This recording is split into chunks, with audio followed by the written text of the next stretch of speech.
nalasing ka. Nalasing ka kagabi? Oh, kaya pala ngayon, may hangover ka. Opo, may hangover ang baby? Ha? Oo, may hangover? Ha? Oo.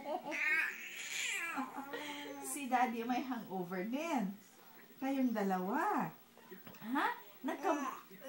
Nagkampay kayo ni daddy kagabi? Ha? Cheers kayo kagabi? Ha? Oo. Ano palang ininom nyo? Oo. Ano palang ininom nyo? Ano yan? Tequila yon? Beer? Margarita? Oo, margarita. Uy, totoo, margarita. Di ba, daddy? Oo. Maliban sa margarita, anong pang pulutan nyo? Pulutan. Anong pulutan? Kinilaw. Favorite ni daddy gawin. Oh. Tapos, maanghang ang kinilaw, no? No? Oh. Gusto mo palang maanghang? Daddy, gusto niya ng maanghang na kinilaw. No, daddy, no. Oh, sabihin mo kay daddy, daddy, gusto ko maanghang kinilaw. Daddy, oh, daddy. Daddy, titingin daddy, oh. Gusto mo anong gusto mo? Matulog kasi may hangover ka. Eh, paano yun? Hangover ka naman sa milk kasi inom ka ng milk. Ha?